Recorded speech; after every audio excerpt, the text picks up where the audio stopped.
is Anne Shirley, but please call me Cordelia.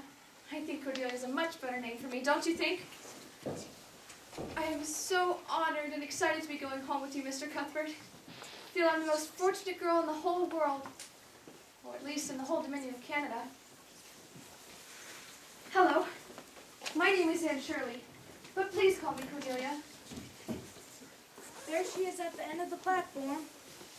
She? But it's a boy I've come for. Mrs. Spencer was supposed to bring a boy over from Nova Scotia here to Bright River. Then I was to take him home to Avonlea. Well, Mrs. Spencer got off the train with that girl and left her in my charge till you got here. There must be some sort of mistake. Maybe she can explain it. She sure is a talker, that one. Now, if you'll excuse me, Matthew, that's the last train for today, and I'm going home for my supper. Oh, I do hope you are Mr. Matthew Cuthbert. Well now, I reckon that's me. Hello, my name is Anne Shirley, but please call me Cordelia. I think Cordelia is much... Yes, I heard you saying all that a little earlier. You were talking kind of loud. Oh yes, we tend to do that where I come from. I was beginning to be afraid you weren't coming for me. If you hadn't, I was going to climb that big cherry tree down the tracks, spend the night in it. You're not a boy. But I can climb all the same, and I wouldn't be the least bit afraid. You see, I'd imagine the blossoms in the moonlight were columns in a castle. Well, I suppose I can't leave you here. I'll just take you home and see what Marilla says. Horse and buggy are over there. Come on. I can carry you back. Oh, I can manage. All my worldly goods are in it, but it isn't heavy. Now look at that. Isn't it beautiful? What? The tree over there. What does it make you think of? Well now, I don't know. A bride, of course, with a misty veil. I don't expect I'll ever be a bride myself. I'm so homely nobody would ever want to marry me, except maybe a foreign missionary. Not only am I homely, I'm also thin. I love to imagine I'm nice and plump, with dimples in my elbows. Am I talking too much? People are always telling me that I do. Would you rather I didn't talk? I don't mind talking to folks too much, considering I'm kind of quiet myself. Talk as much as you like. Oh, thank you. I feel we're kindred spirits, Mr. Cuthbert. I can't wait to see Green Gables. Mrs. Spencer said there's a brook nearby. That makes me almost perfectly happy. But I can't ever be perfectly happy because of this. Your hair? What color would you call it? Well, it's red, ain't it? Yes, red. I can imagine away my skinniness and my green eyes and my freckles, but not my red hair. Mr. Cuthbert, have you ever imagined what it would be like to be divinely beautiful? Well now, no I haven't. Will your sister like me even though I'm not divinely beautiful? I doubt that bothered her too much, but something else might. Might bother her a whole lot. Come on, we'd best get home. Home. What a lovely sound. Almost angelic. I don't think I'll ever get used to it. Let's hope you get the chance. Come on. Oh yes, let's not delay. Mrs. Brooke told me all about Green Gables. It sounds like a dream. I've pinched myself black and blue from the elbows up hoping it wasn't a dream. You see, Mr. Cuthbert, all my life.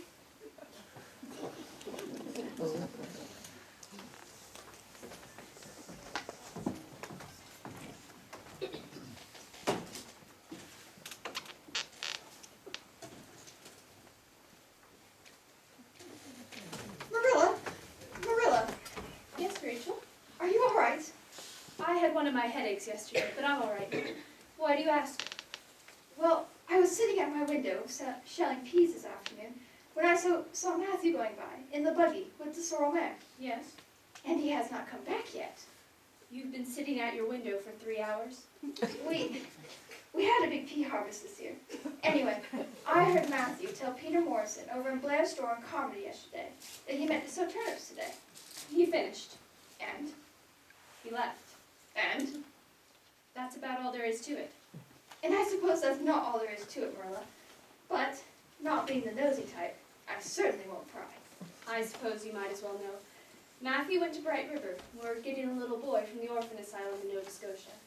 He was to come on the 5:30 train. They should be along soon. Sit and have some tea, Rachel. I'll sit, but not to tea, thank you. I'm much too flabbergasted. Are you in earnest, Marilla? We have been thinking about it for some time now. Matthew's getting up in years, and his heart troubles him a good deal. So we sent for a boy, old enough to do some of the chores right now, but young enough to be trained up proper. Well, I'll tell you plain that I think you're doing a mighty foolish thing, bringing a strange child into your home and not knowing a thing about him. Why, just last week I read in the paper about a man and his wife who brought a boy home from the orphanage, and he set fire to the house on purpose. And another case of a boy who sucked all the eggs he gathered. But the worst one, they say, over in New Brunswick, an orphan poured poison down the well, and the whole family died in fearful agony.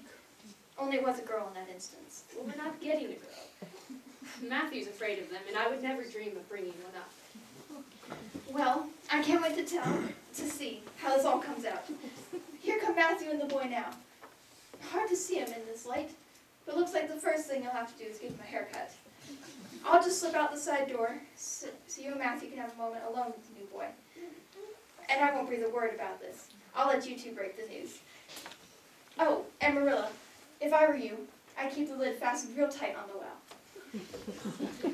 Oh, the drive here was so pretty. No, that's not the right word for it. Nor beautiful either. It was wonderful. Wonderful. Oh, hello. You must Matthew be... Cuthbert, who is this? Where's the boy? There wasn't any boy. There was only her. We sent for a boy. Why did you bring her? I couldn't just leave her at the station, no matter how the mistake came to be. Well, this is a pretty piece of business. You don't want me? You don't want me because I'm not a boy? I should have known. Nobody ever did want me. Should have known it was too good to be true. Well, there's no need to cry about it. Yes, there is. You'd cry too if you were an orphan who had come to a place you thought was home, but wasn't because you weren't a boy. Well, don't cry anymore. We're not going to send you outdoors tonight. What's your name? Anne Shirley. But please call me Cordelia. I think Cordelia is a much What's better... wrong with calling you by your real name? It's so unromantic. Fiddlesticks. It's a good, plain, sensible name. Very well. If you must call me Anne, please call me Anne spelled with an E at the end. Very well, Anne, spelled with an E. Can you tell us how this mistake came to be? Were there no boys at the orphanage? Oh, yes, an abundance of boys. But Miss Spencer thought you wanted a girl. Oh, Mr. Cuthbert, why didn't you tell me you didn't want me at the station and leave me there? Well, now, If you hadn't... If I hadn't seen the white wave delight and the lake of shining waters, it wouldn't be so hard to leave. What on earth does she mean? It's the new name she gave to the apple tree grove in the berries pond. Sounds like your imagination works overtime. Come on, I'll show you where you can sleep tonight, and then we'll come down and have supper. I won't have any, thank you. I can't eat when I'm in the depths of despair. Can you? I've never been in the depths of despair, so I can't say. You could imagine what it would be like. I have my hands full handling the real things in life. I don't have time for imagination. Now, come on.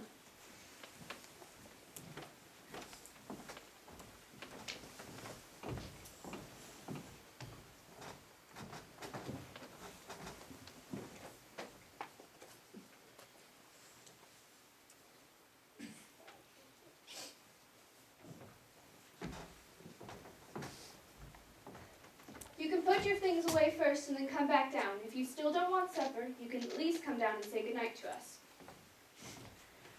We'll have to send her back to the orphan asylum tomorrow. Well, now, Matthew Cuthbert, you never light that pipe unless something's weighing on your mind. What is it? well, it just seems kind of a pity to send her back when she was so set on staying here. You mean to say that you think we ought to keep her?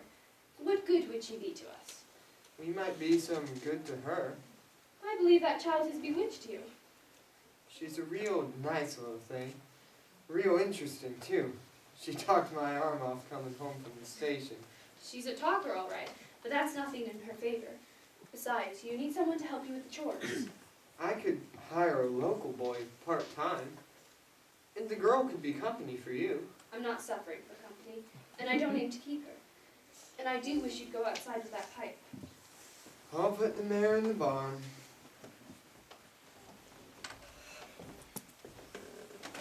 Oh, Miss Cuthbert, I love the view from the window upstairs. In the moonlight, the trees and flowers are fairly shimmering. You seem to be calling to me. Anne, come out to us. We need a playmate. But I don't dare go out, of course. There's no use in loving things that you have to be torn away from, is there? Can you do chores? Oh, yes. I can sweep and clean and wash dishes. Outside chores, I mean. Oh, never mind. That Matthew, what's he got me thinking? He's a ridiculous man. I think he's lovely. He didn't mind that I talked so much, and he seemed to like it. The moment I saw him, I felt we were kindred spirits. Well, you're both kind of strange if that's what you mean by kindred spirits. Evening, Mrs. Blewett. Miss Cuthbert, I just ran into Miss Lynn at the foot of the hill, and she told me that you and your brother have adopted a little boy. Now, Mr. Blewett and I were thinking of getting us a little boy at that orphanage. Do you think they have any hard-working girls with clear eyes and a strong back? Well, this is quite a coincidence, Mrs. Blewett. Perhaps a providential coincidence. We might be able to work something out right here. You see, we sent for a boy, but they sent us this girl. Not very stout-looking, but wiry. That'll do, I guess. If I take you, you'll have to be mighty good, and smart, and respectable. I'll expect you to earn your keep. Make no mistake about that. I have a large family, and they quarrel a lot, and the babies are awful fractious. You could take care of a whole lot for me. Yes, I will take her off your hands, Miss Cuthbert, if you like. I could take her home right now. Well, that might be a good thing for Matthew and I to think about. You see, we hadn't absolutely decided we would keep her. We'll let you know tomorrow. Well, I guess that'll have to do. Good night.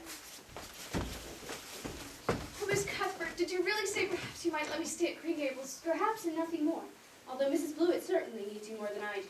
I'd rather go back to the orphanage than with her. Please let me stay at Green Gables. I'll do anything you ask. You can start by going upstairs and getting dressed for bed. Don't forget to say your prayers. I don't know how. You were never taught to say your prayers. You do love God, don't you? Well, he gave me red hairs, so I never cared for much. Young lady, I can see that you are in strong need of religious training. We'll start right now with your prayers. Kneel down next to me. Recite after me. Now I lay me down to sleep. Now I lay me down to sleep. Why must we kneel to pray? Wouldn't we be closer to heaven if we were standing up? I'm sorry. What comes next? I pray the Lord my... Oh, you're old enough to think of your own prayers. Just thank God for his blessings and humbly ask him for the things you want. Okay. Dear Father, I thank thee for the white way of delight and the lake of shining waters. That's all the blessings I can think of for right now. As for the things I want, there's so many that I will only mention the two most important. Please, please let me stay at Green Gables, and please let me be good looking when I grow up. I remain yours respectfully, Anne Shirley. Good night.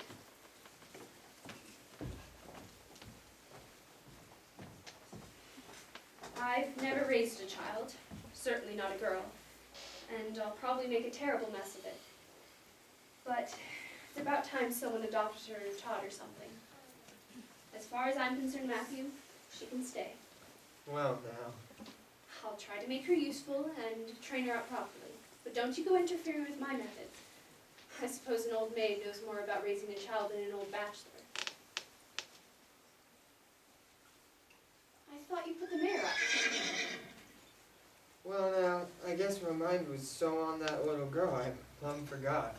Looks like I have two children to look after instead of just one. Come on, you unhitch the wagon and I'll put the mare up.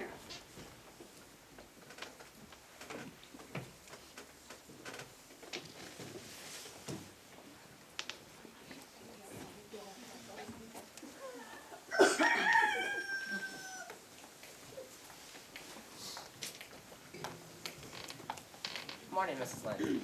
Reverend Bentley, I meant to tell you that your sermon seemed quite familiar on Sunday. Truth to tell, it's the same one I delivered the week before. My memory isn't what it used to be. Nor your sermons either. Good day. Well, Mr. Phillips and Priscilla Andrews. Miss Lind. Wait, Didn't expect to see anyone but the school children out this early in the morning. That's quite obvious.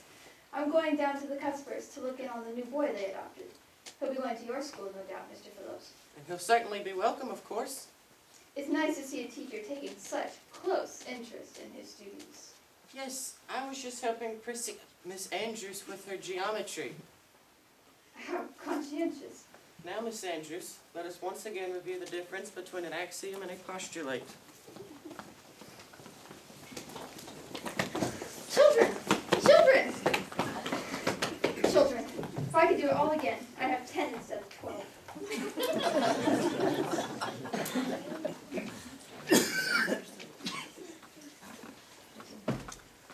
We'll need more chicken feed by next week, Matthew. Better get 2 sacks this time.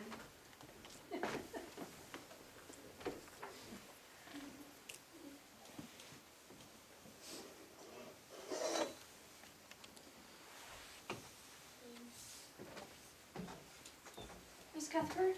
Morning, child. Oh, please, won't you please tell me if you're going to let me stay or not? I can't bear not knowing any longer. I was up half the night, awake and worrying, and the second half, asleep and dreaming about lovely Green Gables. I suppose I might as well tell you. Matthew and I have decided to keep you. That is, if you try to be a good girl and show yourself grateful. Why, what's the matter, child? I'm crying. I don't know why I'm crying. I'm as glad can be. I've never been happier.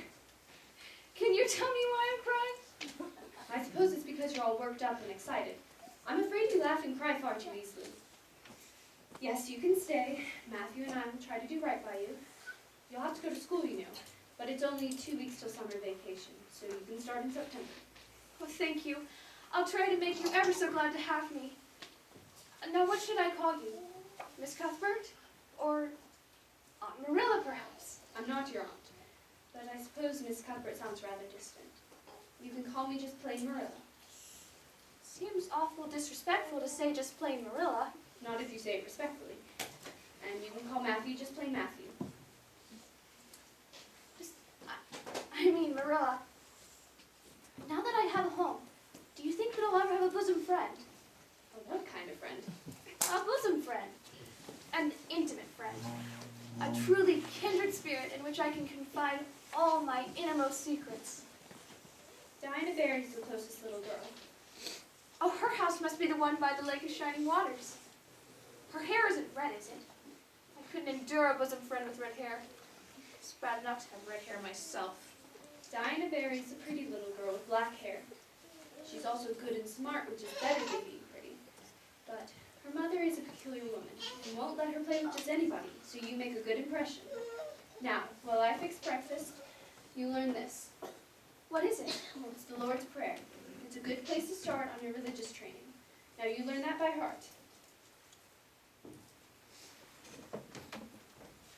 Oh, Mr. Matthew, thank you so much for keeping me. At first I was so happy I was crying, but now I'm so happy I'm laughing. Have you ever been so happy that you laughed and cried at the same time? Well, now, I don't recollect I have. Marilla, gave me this prayer to learn, and it's just beautiful. It's like a poem. Listen to this. Our Father, who art in heaven. It reads just like a line of music. I'm so glad I'm learning it. Well, then learn it and hold your tongue. Maybe you better go in your room so you're not distracted by your kindred spirit. Yes, Marilla. Good morning, Matthew. Marilla, where is the little boy? It's a little girl. The orphan asylum made a mistake. So you'll send her back, of course. No, we're going to keep her. Matthew took a fancy to her, and I suppose I rather like her myself. But you don't know a thing about her, or her disposition. And you know nothing about raising children. There's no guessing how a child like that will turn out. I don't mean to discourage you, Marilla. You won't. Once I make my mind up, it stays made up. I suppose you want to see her. Anne, come down here for a minute. You've taken a great responsibility upon yourself. And you too, Matthew. Well, now, we'll see. Anne, this is Mrs. Rachel Lynn. She's one of our closest friends and lives on the next farm. Good morning, ma'am. Well, they certainly didn't pick you for your looks. That's certain. She's terribly skinny and homely, Marilla. Come here, child. Waffle Heart, did anyone ever see such freckles? And hair as red as carrots. Come here, I say. I hate you! I hate you! I hate you! I hate you! How dare you call me skinny and ugly and freckled and redheaded? You are a rude, impolite woman! Well, Anne! How would you like it if someone called you fat and clumsy and you probably haven't a spark of imagination? You've hurt my feelings, and I'll never forgive you! Did anyone ever see such a temper? Anne, come back here this minute and apologize. Well, I don't envy you for having to raise up that child, Marilla. She was very naughty, I admit, but you shouldn't have twitted her about her looks. Oh, so I suppose I have to be considerate of the fragile feelings of orphans, do I? She was never taught right from wrong. She'll learn. Anne, come back here. She obviously has no intention of apologizing. And you needn't expect me to call anytime soon, Marilla. Good day. Rachel, wait. Anne, I'm ashamed of you. Come back here this minute. Rachel, I have to stop that woman before she spreads this all over Avonlea. Rachel!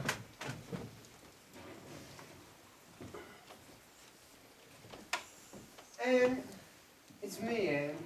Matthew. I'm here by myself right now. Would you be willing to come down here and talk with me for a minute?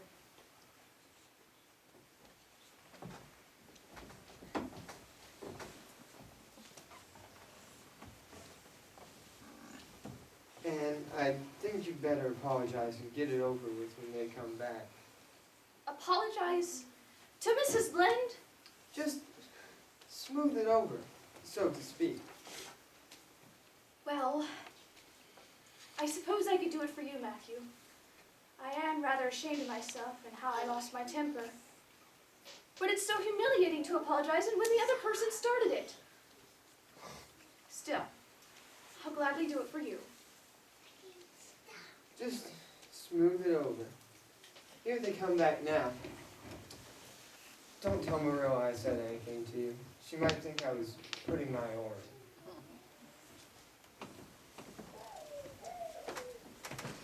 I'll see if I can get her to come down and... Mrs. Lynde, I am so extremely sorry. My sorrow could not be expressed if I used an entire dictionary. I spoke very badly to you, and I disgraced my dear friends Matthew and Marilla, who've let me stay at Gables even though I'm not a boy. And you did speak the truth. My hair is red, and I am skinny and ugly and freckled. But Mrs. Lynde, please forgive me. If you don't, you will inflict a lifetime of sorrow upon a poor orphan girl. Please forgive me, Mrs. Lynde. There, there. Get up, child. Of course I forgive you. Perhaps I was a bit too hard. Don't mind me. I'm a trifle outspoken. Anyway, I knew a girl once with hair as red as yours. But when she grew up, it turned to be a real handsome auburn. Mrs. Lynde, you have given me hope. I could be a much better person if only my hair would turn auburn. I think she'll turn out all right after all, Marilla. Now she's come to live with civilized folks. In time, we may come to be friends. If you take a notion, come visit me one of these days. Thank you, Mrs. Lynde. Good day. I apologized pretty well, didn't I? Maybe a bit too well. But I meant it. I really did. I'd never do anything to purposely hurt you or Matthew. I believe that. But you're going to need lots of moral guidance. Even more than we can provide. We'll get you started to Sunday school and church right away. Let's go to your room and see what you have to wear. If necessary, after breakfast, we'll ride to town and get you a new Sunday dress. How lovely! And on the way, I'll study the Lord's Prayer while I breathe in the glorious atmosphere of my new surroundings. I may not say a word the whole time. Thanks be to goodness for that.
seen the orphan girl that Cuthbert's adopted. We passed her on the way to church. Miss Lynn says she has a terrible temper. I hear she talks a lot. Jerry, the Cuthbert's new hired hand, said he overheard her talking to the trees and flowers like a crazy girl. When we passed her, she was picking flowers and putting them in her hat, but I think she ought to be putting something on her sleeves, like puffs. You should see what the dress she's wearing. It's so unfashionable. You are just looking at the outside things. She may be very nice inside. Girls, may we please come to order? We have only a few moments today because of the guest minister who will be speaking at church. Now, if you'll open your quarterlies. Hello. You're late. Oh, I'm dreadfully sorry. I was waiting on Marilla, but she had one of her headaches, so I had to find the church by myself. Dallying all the while, I see, by picking flowers. Yes, roses and buttercups. Aren't they lovely? Although pink and yellow aren't becoming to me, I know. In the future, I suggest you pin bouquets on your dress where they belong, like the other girls. Where does it matter where they're pinned, as long as they're worn? I'm sorry, I'll sit down.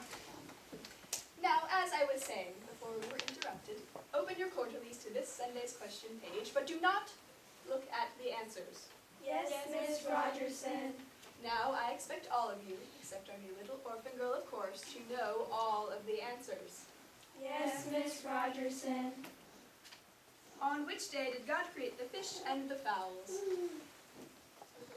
Yes, On the 5th day, God created the fish and the fowls. that is correct.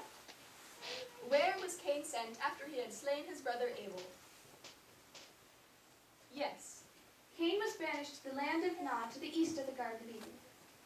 that's right. Now, what punishment did God visit on the evil serpent? All right, you again. The evil serpent was cursed to crawl on its belly and eat the dust of the earth. She doesn't even have a quarterly. Child, how long have you been studying the Bible? A week. Marilla's been teaching me. You must be a fast learner. Marilla's a fast teacher. The girls in this class are encouraged to memorize scriptural passages. Do you know it? Only the Lord's Prayer, but I guess everyone can say that one. Oh, and I know the dog at his master's grave. It's not a religious piece, but it's sad and melancholy. It might as well be. I don't think that would be appropriate. I understand.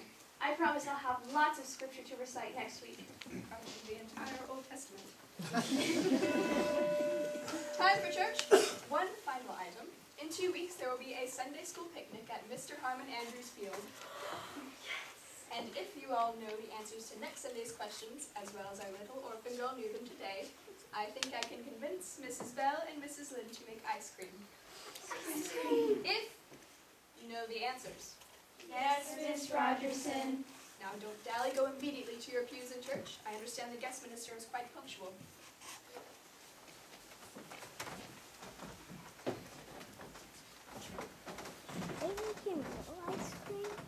I'm going to be late for church.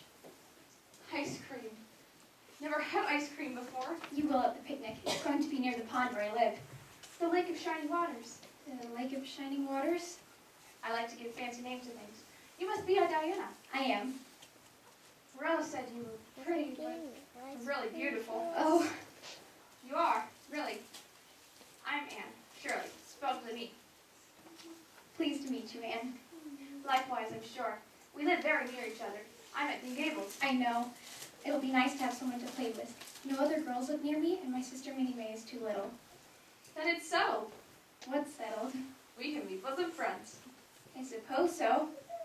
Will you swear to be my bosom friend forever and ever? It's dreadfully wicked to swear, especially in church. Not my kind of swearing. Just means promising solemnly. Oh, that's all right then. How do you do it? We join hands. Now I'll say the oath first. Do solemnly swear to be faithful to my bosom friend Diana Barry for as long as the sun and the moon shall endure. Now you say it and put my name in. I solemnly swear to be faithful to my bosom friend Anne Shirley for as long as the sun and moon shall endure. I heard that you were a strange girl, Anne Shirley, but I think I'm going to like you real well. Girls, stop dallying. It is time for church. Oh, we weren't dallying, Miss Rogerson. We were only swearing. Immediately to your pews, Mrs. Barron.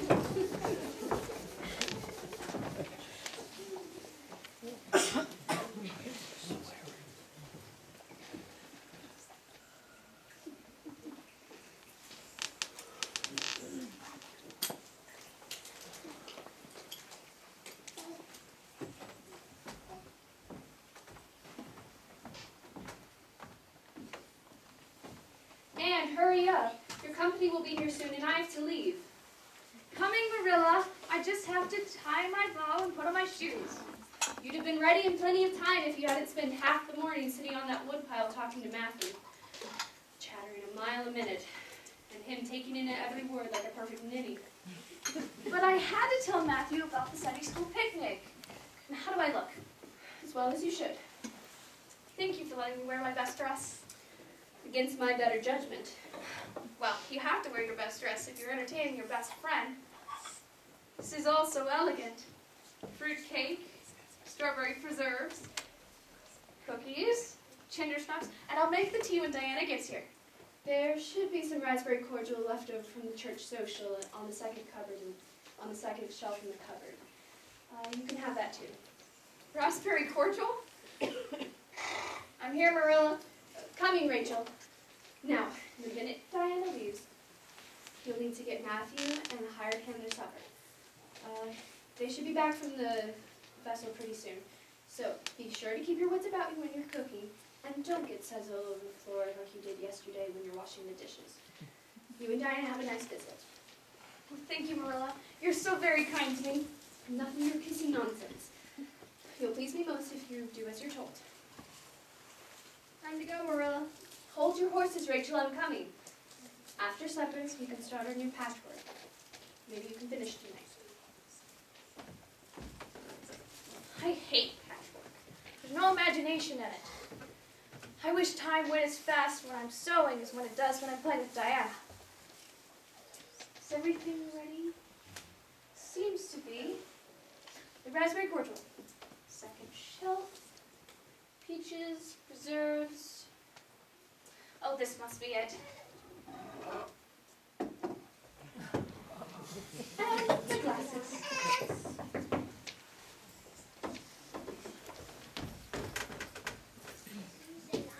Good afternoon, Miss Barry. The same to you, Miss Shirley. And how is your mother? Very well, thank you. And Miss Cuthbert. The same. She has accompanied Mrs. Lynde to the Ladies' Aid Society. And Mr. Cuthbert. He and the hired hand are hauling potatoes away in the vessel. Our crop was very good this year. I trust your father's was as well? It's fairly good, thank you. I just love talking elegant, don't you? Yes, it's so elegant. We have ever so much to eat and drink. And we'll have the very best treat. Marilla's homemade raspberry cordial. Now, you have some first, and I'll start with the fruit. This is such fun. I'm so glad we're friends. Lots of friends. Of course. Do you think Mr. Phillips will let us sit together when we're in school? Oh, he just has to. And if we're lucky, we'll be right across from Gilbert Blythe. Who's Gilbert Blythe? Just the handsomest and smartest boy in school. He teases us girls something terrible. Torments our lives out. It's wonderful. He won't be there the first week of school, though. He's visiting his cousins in New Brunswick. Well, I, for one, can manage 1 week of school without this Mr. Gilbert Blythe.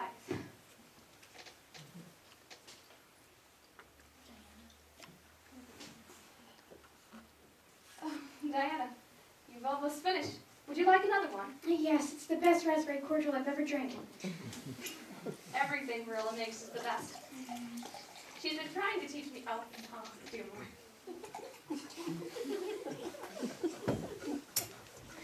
Everything Marilla does is the best. She's been trying to teach me how to cook, but it's all uphill. I keep daydreaming and forgetting what to put in everything. I forgot the flour and the cake and the sugar and the shortbread.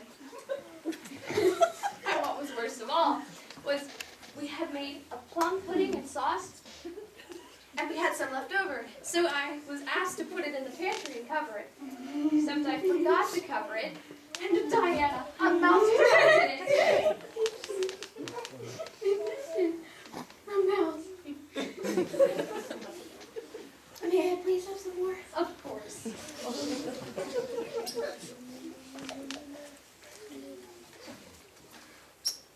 Well, the very next day, we had company over. Mr. and Mrs. Chester Ross from Smithfield. And Marilla served them that pudding. And so I shrieked out, "Marilla, you mustn't let them eat that. It has a mouse drowned in it." And I'm such a trial to Marilla. Diana, what's wrong? Oh, I don't feel very well. I think I'd better go home. But we haven't even had our tea yet. I'll get it right away. I must go home. Have some fun cake. No. Would you like to lay down in my room? Where does it hurt? I feel very dizzy. I must go home. This is so disappointing. Oh, steady. Easy there. Maybe you've got pneumonia or something. Oh, steady. Maybe the refrigerator will help.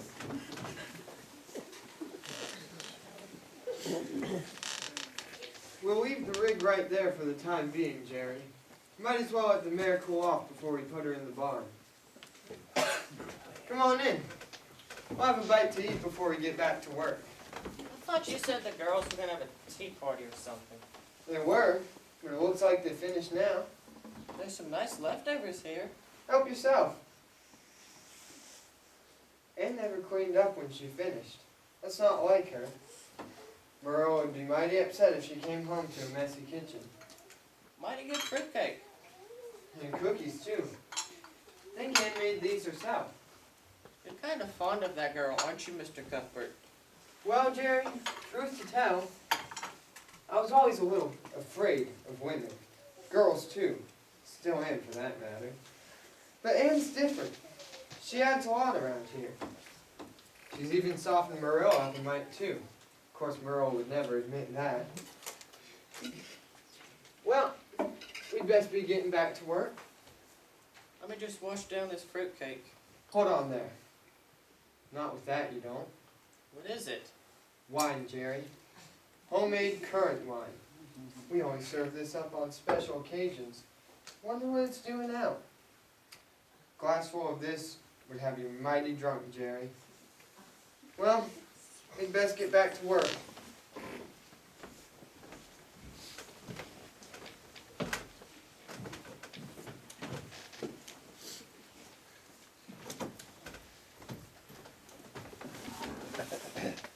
Drunk? Gracefully and shamefully drunk. But she only had a few glasses of raspberry cordial. Raspberry cordial indeed. I know currant wine when I smell it. Wine? Oh no, I must have gotten the wrong bottle. Please forgive me, Mrs. Berry. I didn't mean to intoxicate Diana. Diane. Shush up, Minnie May. I don't think I want you to play with Diana anymore. Please, Miss Berry. And you better cancel your plan to sit with Diana when school begins. Oh, Miss Berry, this will surely cover my life in a cloud of woe. I think I'm gonna be sick. Diane, Minnie May, help me get your sister to her room. That's for you, young lady. I don't think you're a fit girl for Diane to associate with. Now please, take your big words and dramatic gestures home with you. Behave yourself. Yes, ma'am. I don't think I'm gonna be sick. I know I'm gonna be sick. Diane, shut up.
Charlie Sloan, stop that.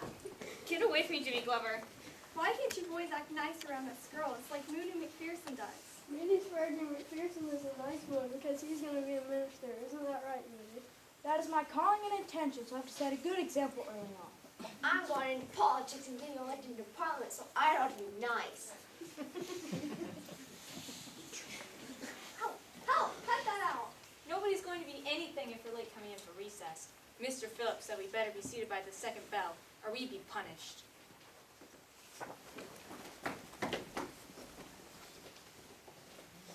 Has anyone seen Diana? I've been looking for her all recess. I saw her sitting under the big maple tree. She was writing something, I think. Oh, look at those boys scampering down from the big spruces. Gilbert Blythe climbed the highest of all. Isn't irresistible, Anne? He's handsome enough, but he shows off too much. Half the girls are dead gone on him, and I bet you are too. He's much too bold. He's tying the girls' braids together when they aren't looking. And the first day he was back, he winked at me. Well, he did. We're gonna be late. Come on. I'm not dead gone on Gilbert Blythe, Bessie, right? I'm not the only one who isn't. Hurry, Anne, before the bell rings. I'm coming, Ruby. Just gotta find... Diana, I've been looking all over for you. Since your mother won't let us sit together or play after school, recess is the only time we can play.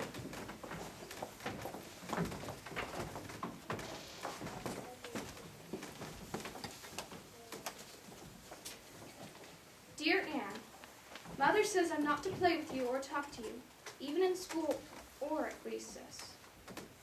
Please don't be cross with me because I love you as much as ever. I miss you awfully to tell my secrets to. I made you a bookmark out of red tissue paper. When you look at it, remember me. Your true friend, Diana Barry.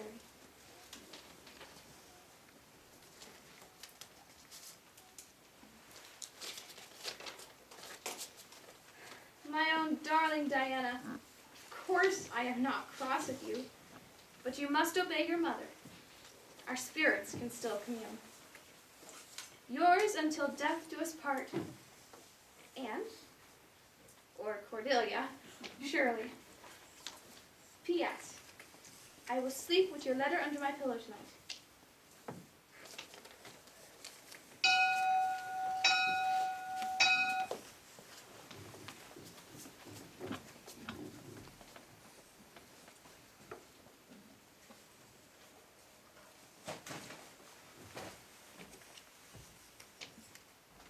Anne Shirley, you are tardy. Perhaps you will be more punctual in the future if I do sit with Gilbert Blythe, who is occasionally late himself. I wish you punished me that way. Right, everyone.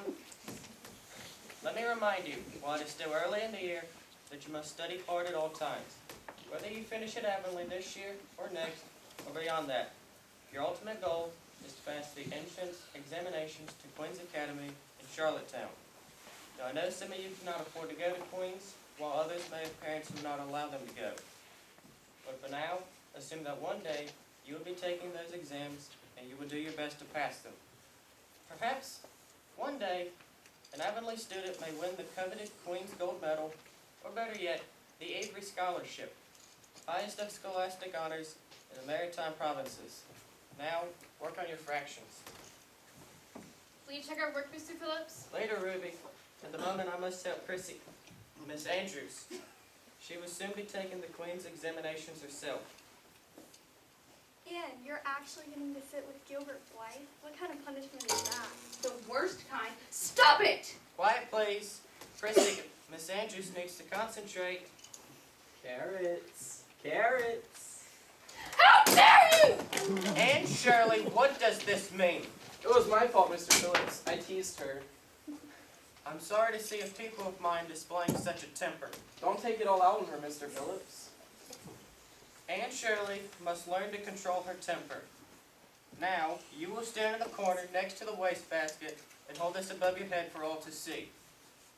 Now, until the bell rings, you may, if you have finished your fractions, talk quietly, very quietly amongst yourselves. Poor Anne, I can't bear to watch her humiliation. Her face is so light, her freckles stand out like little red spots. I hope she didn't break Gilbert's brain. I'm serious. I agree. Gilbert's the smartest student in school. Anne looks so sad up there. It's her fault. She's too sensitive about her hair. Diana has black hair, and Gilbert calls her a crow all the time. There's a big difference between a crow and a carrot. I figured you'd take her part, Charlie Sloane. Everyone knows you're dead gone over Anne anyways. I am not. My mother said your mother said you said Anne's the smartest person in class. Well, it's true. She's smarter than Gilbert. No, she's standing in the corner and he's not. Well, maybe Anne not smart, but being good looking is better than being intelligent. I think Joseph Pye is dead gone on you, Charlie Sloane. I'd rather be dead. Quiet, please. It is time for the dismissal bell. When it rings, march out orderly. Do not rush.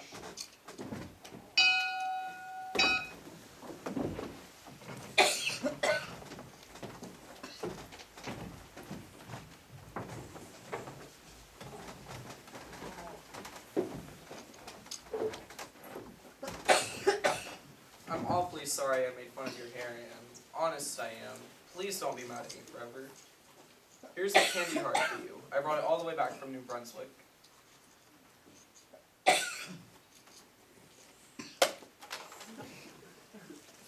I'll never forgive you, Gilbert Blythe. Never.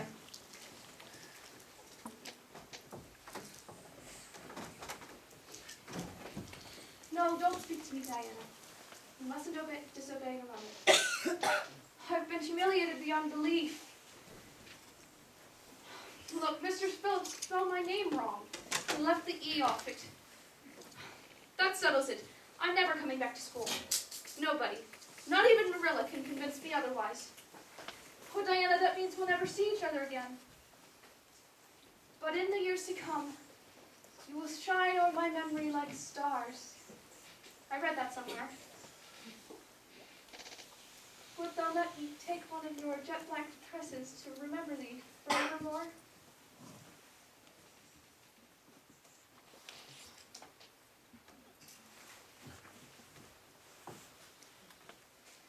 Farewell long, lest we be seen together.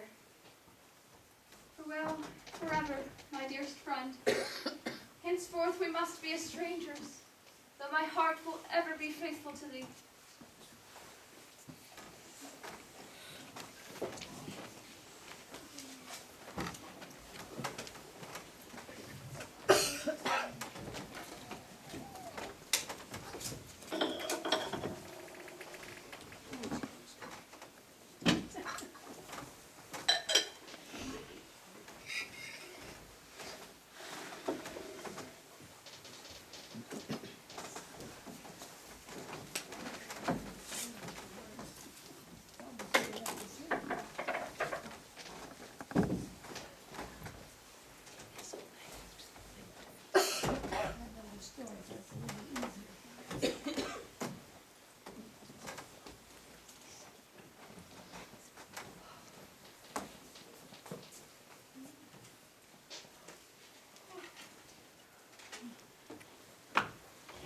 Is Marilla ready? She'll be down in a minute. She's just tending to Anne. Is the little thing sick? If she is, it's probably over that business about quitting school. I'm glad you took my advice and didn't make her go back. She's not missing much anyways. Mr. Phillips is a terrible teacher. And if his uncle wasn't a trustee, he wouldn't have the job at all.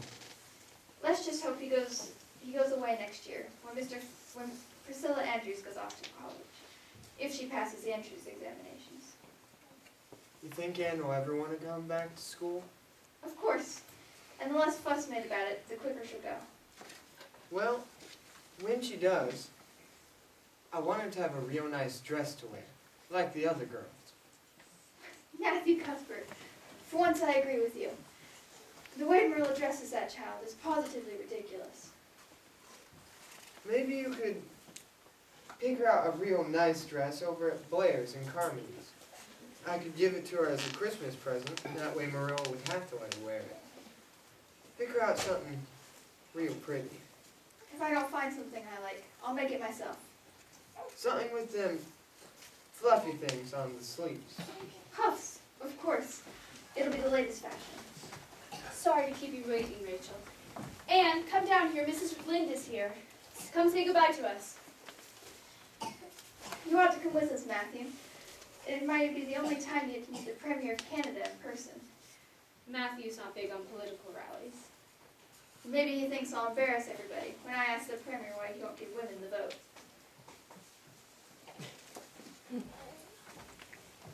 Goodbye, Marilla. Mrs. Lynde. Lawful Heart, child. What are you doing wearing that old granny cap for? She doesn't have headlights, does she? No, she's okay. That's good. Come here, Anne, and let me see if your hair has gone auburn yet. No, it's still red. We better get going, Rachel. We've kept your husband waiting long enough. Anne, you and Matthew take care of each other, and I'll see you tomorrow night. Why, Marilla, is that a lock of loose hair on your coat? Lawful heart, it looks green. Can't be, Rachel. There's no such thing as green hair. There now. It's gonna be all right. She spread it all over Avonlea. She saw the green hair. But she didn't see where it came from. That peddler told me the dye would turn my hair black. I shouldn't have listened to him. He lied to me. But he sure told the truth when he said it wouldn't wash out. Well, I think Marilla did the right thing by cutting it off. Right off to the roots. It'll grow back. Rather than ever, I'll bet.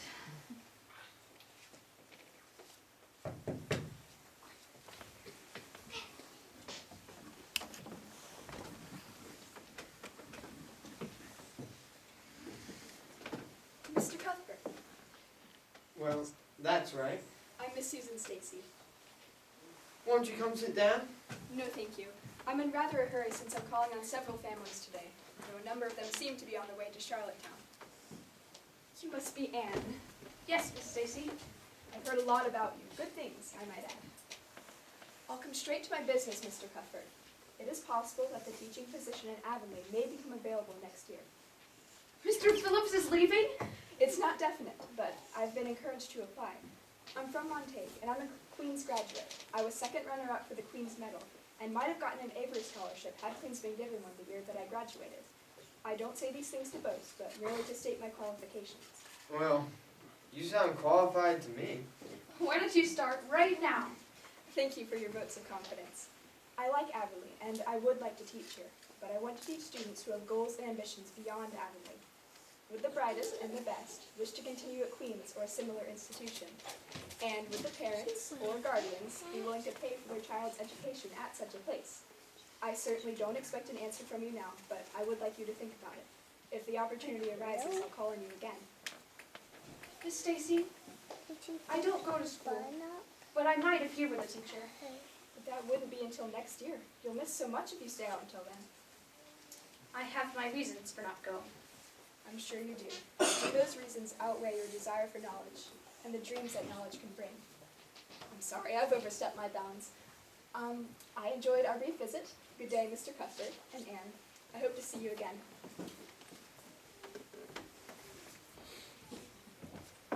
I'd send you to a school like Queen's, even if I had to hold up a bank to do it. Matthew. But I suppose we could probably scrape enough together without having to resort to robbery. Of course, if you wanted to go to Queen's with your friends, you'd have to be thinking about getting back to school real soon. That man humiliated me. Everyone laughed at me. I'd be mighty proud if you passed them entrance examinations someday. I'll bet you'd be even more pleased if I won that gold medal. Especially the Avery Scholarship. I'd be mighty proud, that's sure. But the main thing is you try your hardest, even when you don't feel like it. That's what made me the proudest.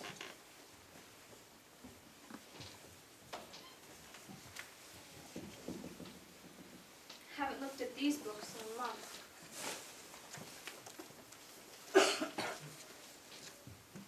Oh, I hate geometry. I hate Mr. Phillips. And I hate school. And I'm not going back.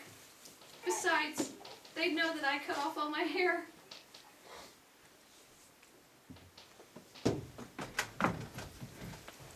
Diana, did your mother say we could play together again? Mother and Father went to Charlottetown yesterday. They're staying with my Aunt Josephine till tomorrow.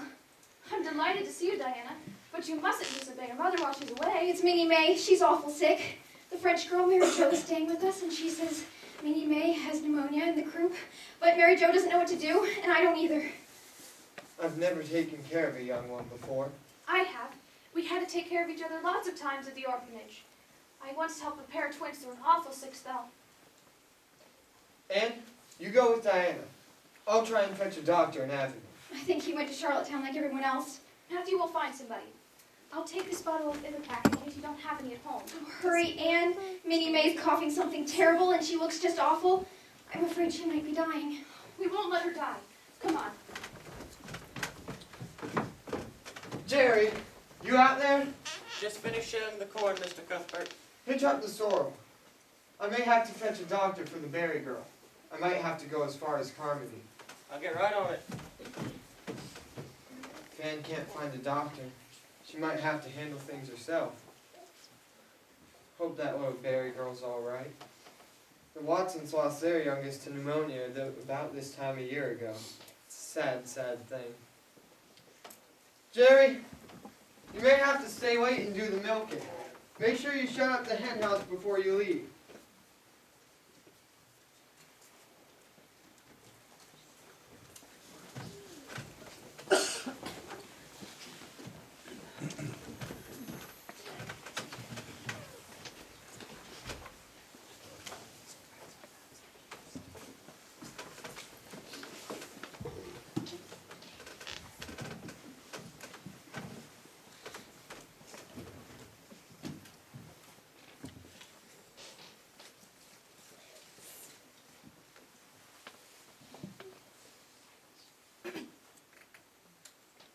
I think she'll do much better in here where it's warmer. The bedroom was too cold. Diana, give me a spoon. And Mary Jo, we're going to need lots of hot water. So put lots of wood in the stove. Yes, right away. I'll do the best I can. Diana, give me lots of soft little pots. Do you know where they are? Yes. No, I don't know. Look in the bottom drawer. Mother keeps those kind of things in bottom drawers. Oh, Anne. Don't cry, Diana. She'll be all right. I've seen lots worse than this. Now go get the pots. Okay. She's sicker than anyone I've ever seen. Fever a mile high.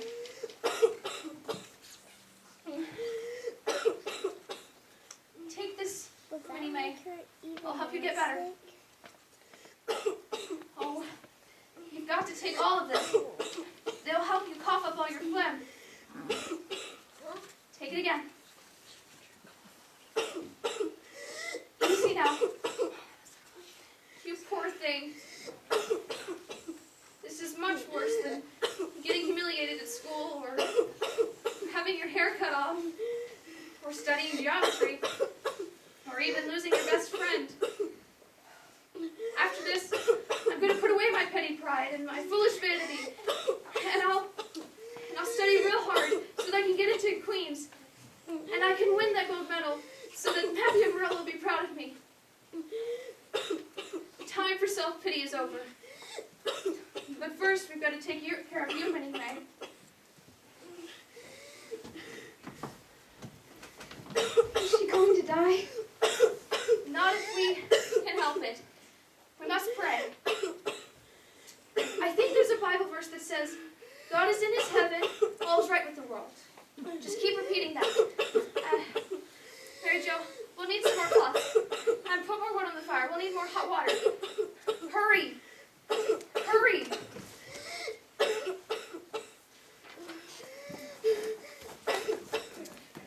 We'll be having a brief 10-minute intermission.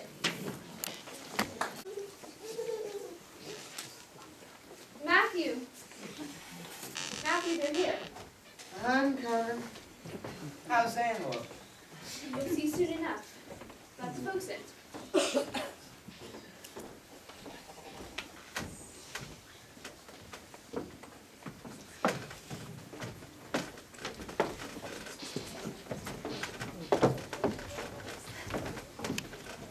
Does anyone want a treat? We've had too many awards already. The Blythes, the Spurgeons, the Gillises, the Price, and we've got 3 more stops to make. Where's Anne? Still getting ready. She has to look perfect. She's the star of the program. She's one of the stars we're reciting to. And so's Gilbert. Well, she said that you're singing solo, Diana, and that you're real good. Well, I'm not nearly as good a singer as Anne is a speaker. When she recites "Curfew Shall Not Ring Tonight," it sends chills up and down my spine. Well, she's been practicing it all over the house today. She hardly had time to open her presents. Minnie May, did you bring Anne's gift? I left it out in the sleigh. We'll go get it. I'm mighty grateful to Anne. We have her to thank for Minnie May being here with us this Christmas. The doctor said she saved her life. Well, Anne was equally grateful when you came right over here and apologized regarding that other matter. I remember how she flew out of here when you said that she could play with Diana again. And they were sitting together the very next day. When Anne came back to school, her hair made her look like a perfect scarecrow. Well, her hair sure grew back faster than a scarecrow's. Merry Christmas, everyone! Anne, your dress, it's beautiful. Matthew gave it to me. It's a perfect Christmas present. Anne, you've got puffs! This is for you. Why, thank you, Minnie May. It's for your hair. It's lovely. And it even matches my dress. How did you know? Rachel Lynn was involved with the project. Need I say more? Well, let's get going to the concert. We have 6 more people to pick up. I hope we can fit them all. 2 buggies and a sleigh. Would you like to ride in my rig, Anne? No, thank you. I'll go with the berries. Well, since Anne is spending the night with Diana, Matthew and I will go in our own buggy. Then we'll see you at the concert.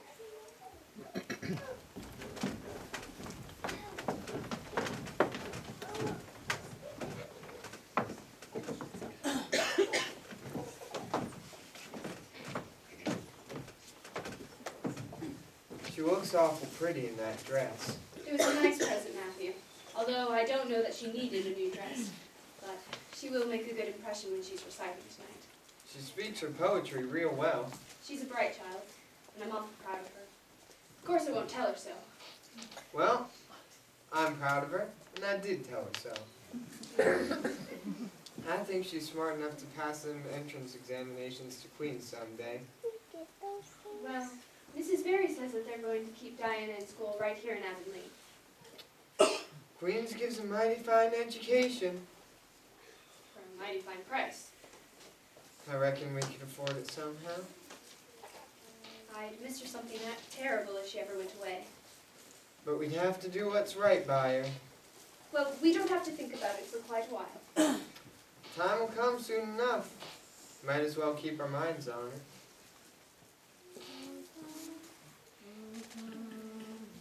Well, We must be stopping at the Andrews. guess we better think about leaving. I know why you've been sitting there gabbing so long. You didn't want to join in the singing. Well now, you're right. I never met a man so shy. Before Anne came, the only people you were comfortable around were me and the sorrel mare. Well, the sorrel mare anyways. Go on.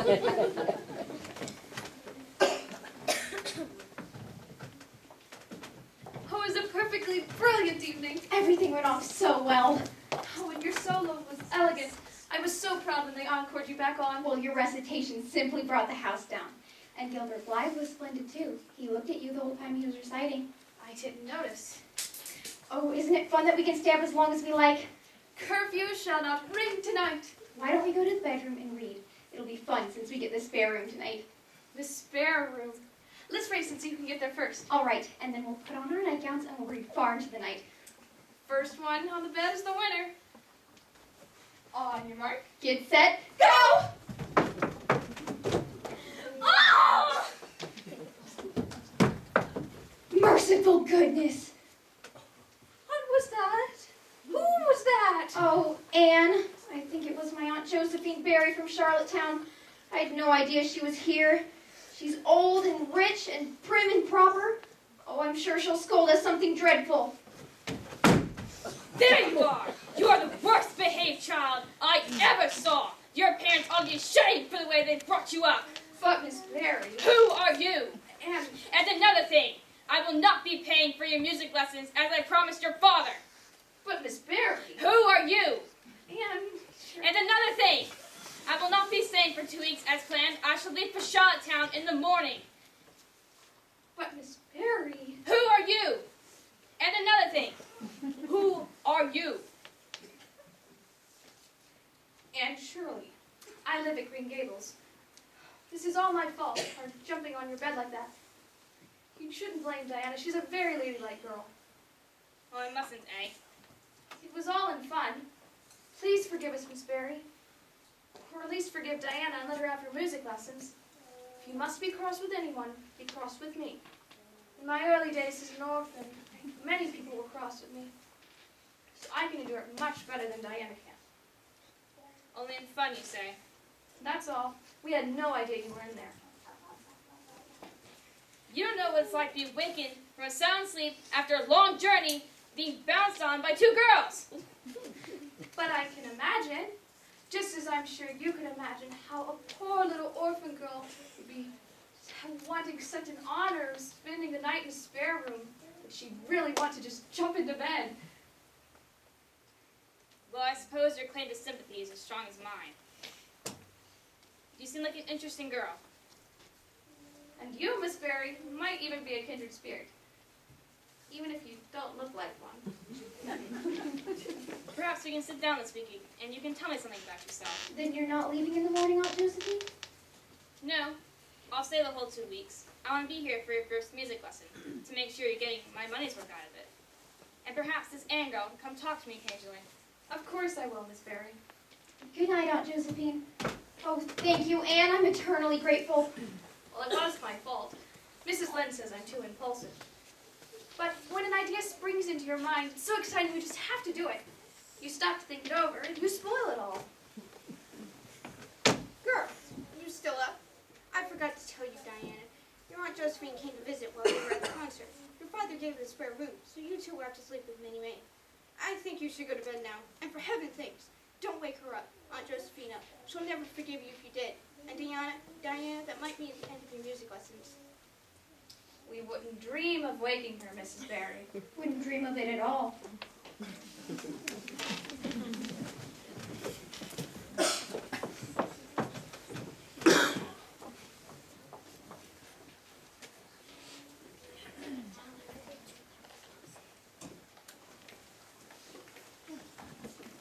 Good morning, Matthew. Marilla. What are you doing in town on a Harvesting day? To see the doctor. I've been having those headaches again. Oh, you poor dear. What did he say? He gave me another pair of glasses, but they never seemed to do any good. He said that I should see the specialist next time he comes to the island. Of course, Matthew's the one who ought to see the doctor, what with his heart and all, but I can never seem to get him to go. Is Anne back from the exhibition in Charlottetown yet? Mr. Barry is bringing her and Diana back later tonight. It was nice of Josephine Barry to let them stay with her. I always thought that woman was an old sourpuss, but she sure has taken a shine to Anne. Like everyone does. Matthew, I saw your rig parked outside the general store, and that old mare looked awful thirsty to me. Well, we'd best be getting home anyways, Marilla. Come on. How about you go water the mare, Matthew? I need to talk to Marilla about a new recipe I'm trying out. She'll be right along. Marilla, does Matthew still have his money in the Abbott's bank? Every penny we've got. I've heard the bank's a little shaky. Mr. Abbott's getting quite old now, and his nephews are running it. If I were you, I'd think about putting your money someplace else, maybe. I'll mention something to Matthew. Thank you, Rachel. The Reverend and Mrs. Allen. Good morning, Mrs. Lind. Miss Rachel Lind. I'm sorry. I'll have all the names before long. I told my husband I'd memorize the congregation's names if he'd memorize the Sunday sermons. And good ones they are, too.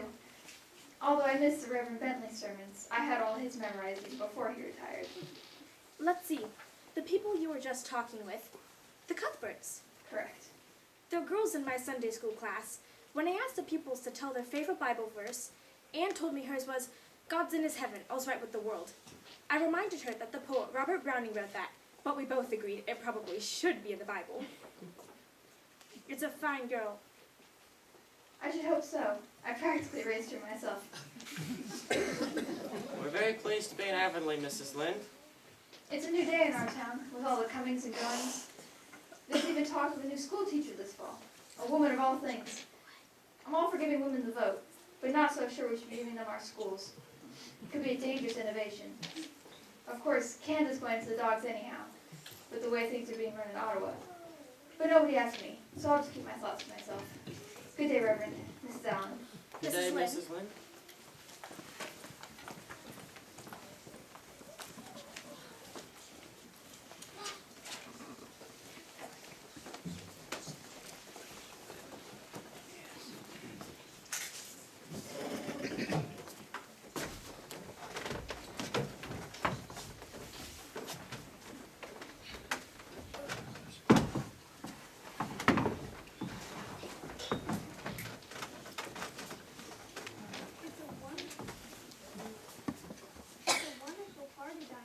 Shall we take our tea into the parlor?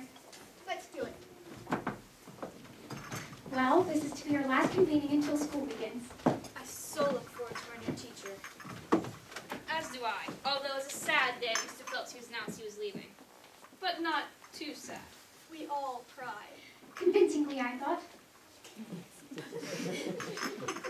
You know, this gathering's been so divine. I can only think of one other thing that we haven't done that will make it absolutely perfect. Well, what would that be, Carrie Sloane? A small, friendly game of I Dare You. Oh, how nice. All right. Well, I'll make our dares while we finish our tea, and then we'll go out into the garden and do them. Ruby Gills, I dare you to climb the big willow tree outside the front door. But it's full of big green caterpillars. I know, that's why I dared you. All right, I will. Jane Andrews, I dare you to hop around the garden on your left leg without stopping. But I don't have good balance. Of course, that's why I dared you. Very well, I will. Josie Pye, I dare you to walk all along the top of the wooden fence that surrounds the garden. But I have my slippery shoes on. That's why I dared you. Fine. Anne Shirley, I dare you to walk the ridgepole on top of the roof. But high places make Aunt dizzy. And that's why I dared her. She'll fall off and be killed, Josie. It isn't fair to dare anyone to do anything so dangerous. Anyway, Josie, you've already given one dare. That's all you're allowed. Don't do it, Anne. I must. My honor's at stake. No, Anne, it's too dangerous. Let's go. I'll even be first. I will walk the ridgepole on the roof or perish in the attempt. She's gonna do it! Wait! Someone help me take these cups back to the kitchen. Mother will kill me if I don't.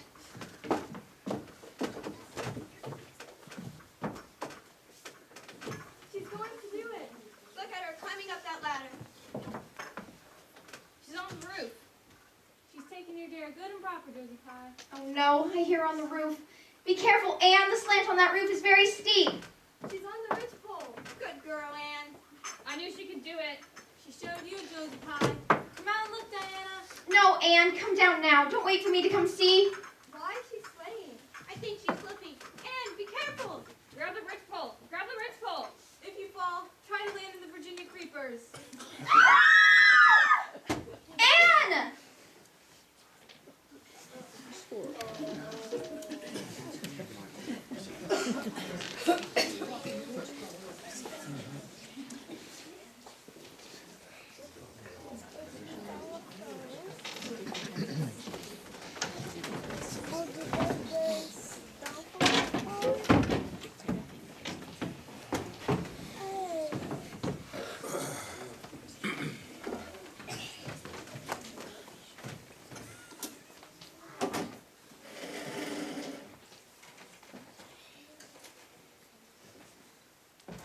I don't see why I need to be here when she gets here. It's customary for the whole family to be on hand when company arrives. Now, button the top button of your shirt. It ain't even the preacher himself. It's only his wife. For land's sakes, I never saw a man so afraid of women before. I ain't afraid. I just need to be feeding the cows. She won't be here for long. Besides, there's something I want to talk to you about before she comes. There's talk that the Abbott bank is a bit shaky. Well, that's all it is. Talk. Papa kept his money in there all them years and it stayed safe. But times are changing, and I would feel better if we kept what we've got in the savings bank. You will think about it, won't you?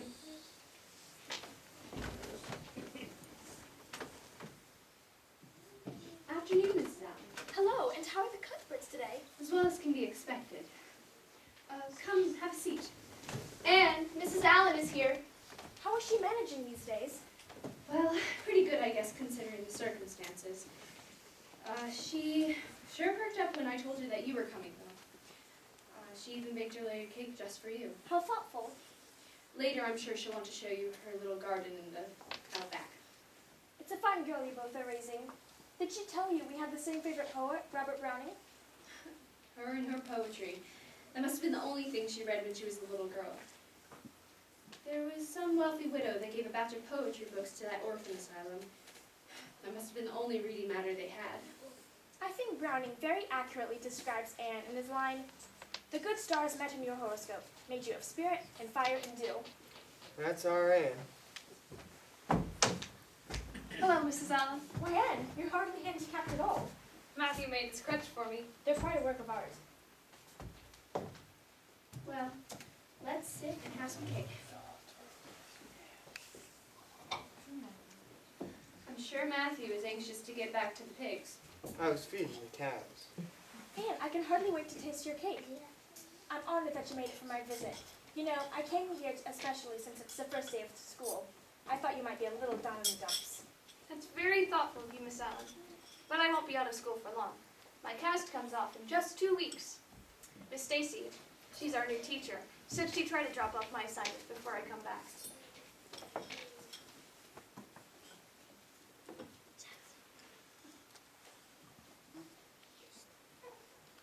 Is something wrong? Miss Allen, you don't eat any more of that, not even to be nice. Anne, what did you put in this cake? Nothing but the recipe. What's wrong? It's terrible. You taste it. What flavoring did you use? Vanilla. Just vanilla. The bottle's there in the cupboard. Land's sakes, Anne. You flavored it with anodyne liniment. Liniment? I broke the liniment bottle last week and put what was left in this old vanilla bottle. I suppose it is partly my fault. But couldn't you have smelled the liniment? No, I was still getting over my summer cold. Can you ever forgive me, Mrs. Allen? There's nothing to forgive, my dear. I appreciate your thoughtfulness just as much as if the cake had turned out all right. Now you mustn't be upset. Well, this is certainly a new one for me. I do make a lot of mistakes. But there's one good thing. I never make the same mistake twice. I'm not sure if that's much benefit when you're always making new ones. But don't you see, Marilla? There must be a limit to the amount of mistakes one person can make. So once I'm through with all of mine, I'll be through with mistakes forever. Well, I suppose I can take what's left of this. Come on, Madeline. Why don't you show me your flower pot? I can't wait to see it. All right.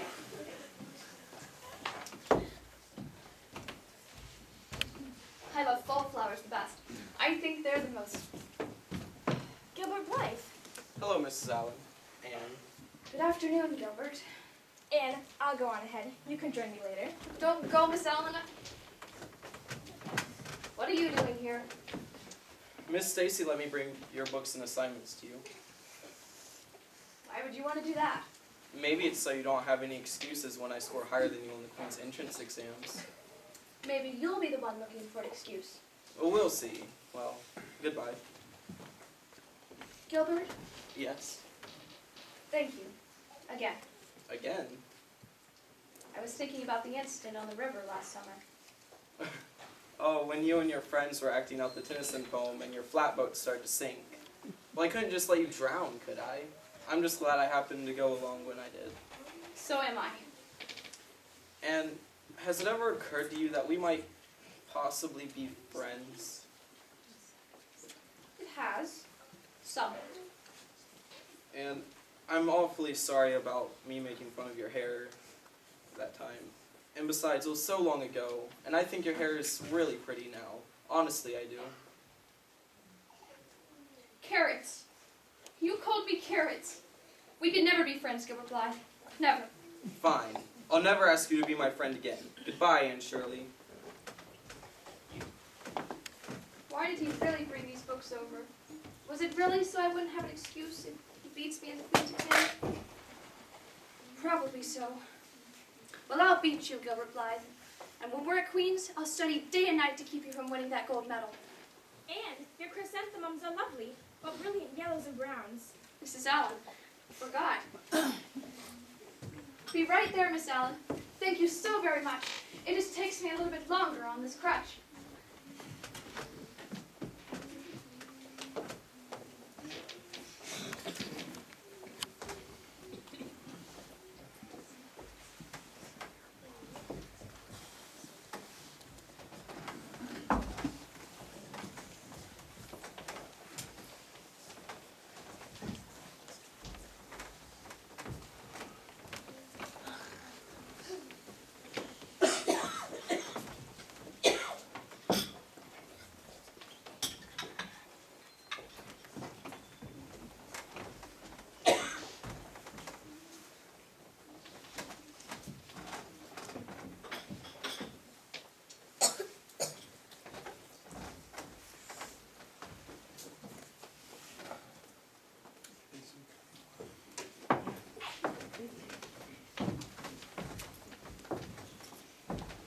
Dearest Diana, here it is, Tuesday night, and I'm writing as I promised. I'm here at your Aunt Josephine's. It was so kind of her to let me stay here while I take the Queen's examinations. We begin first thing in the morning. Everyone was frightfully nervous today, and the moods varied with the individuals. My hands are as cold as ice. Feel my hands, Josie. I think I'm gonna fail algebra. I really think I am. Charlie, you have to be more positive. Okay, I am gonna fail algebra. I know I will. I've been staying with Anne. She knows everything. I'm sure she'll do well. Even if Anne does pass, I don't think she can handle the grind of studying to be a teacher. Anyway, Gilbert will do better on the exams than Anne. Jimmy Glover bet Ned Wright a whole $1 that Anne would score higher than Gilbert. The Bible says we shouldn't bet. Where does it say that? 12 times 6 is 72. 12 times 7 is 84. 12 times 8. Booty Spurgeon, what are you doing? Same old multiplication tables. 12 times 9 is? He's been saying them for 3 hours. It steadies my nerves and makes me calm. Now don't interrupt. 12 times 10 is 120. 12 times 11.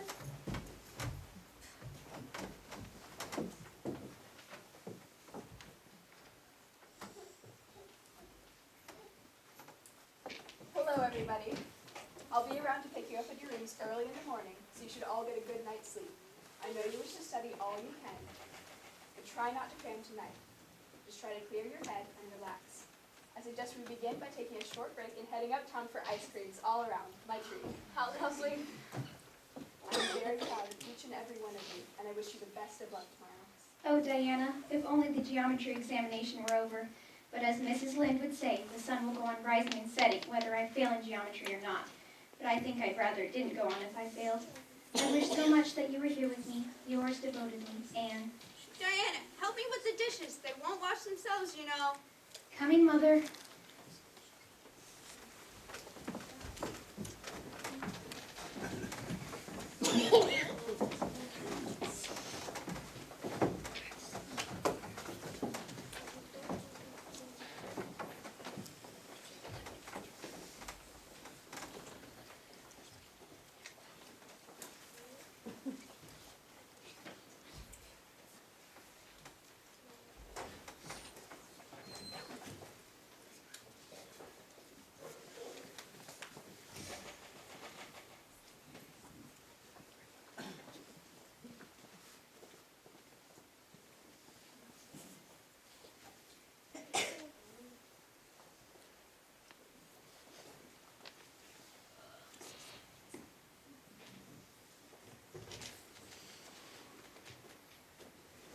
Matthew, Marilla, I'm home.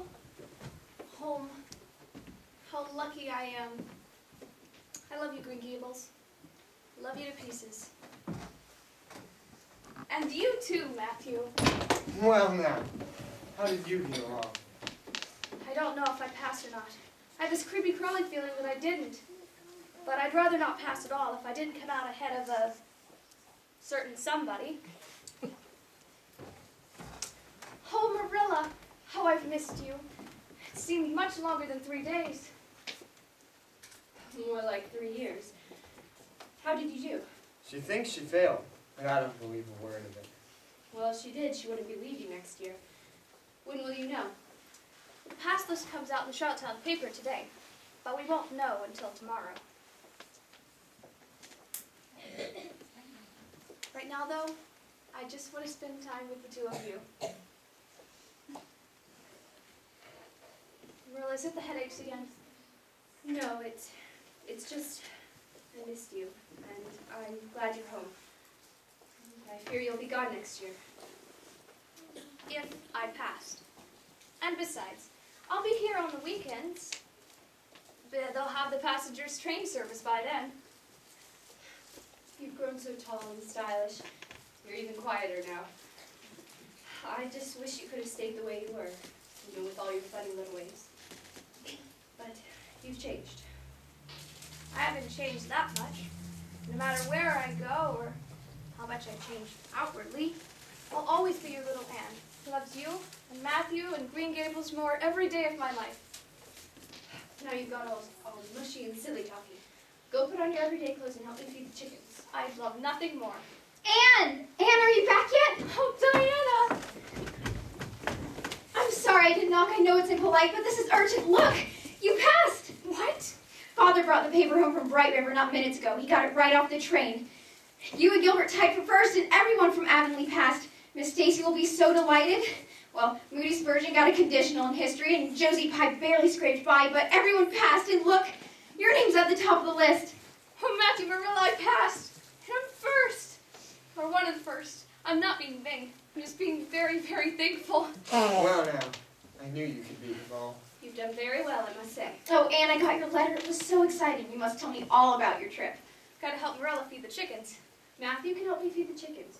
You girls do your visiting and catch up on everything. All right. Diana, come up with me while I unpack my things. You wouldn't believe the English examination. At first, my head was simply whirring. But after a while... Looks like you did a fairly good job with her after all, Marilla. Oh, go on. And me putting my oar in didn't hurt too much either, I suppose. She's real smart, and pretty, and loving, too. She is that. She's been a real blessing to us, that's sure. There was never a luckier mistake than the one Mrs. Spencer made. If it was luck, I'd say it was Providence. The Almighty saw we needed her, I reckon. Matthew Cuthbert, or you can stand there all day, or you can help me feed the chickens.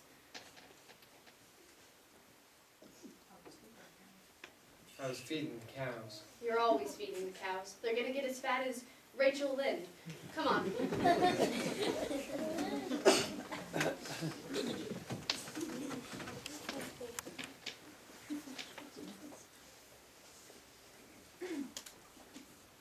be waiting for you in the parlor, Josie.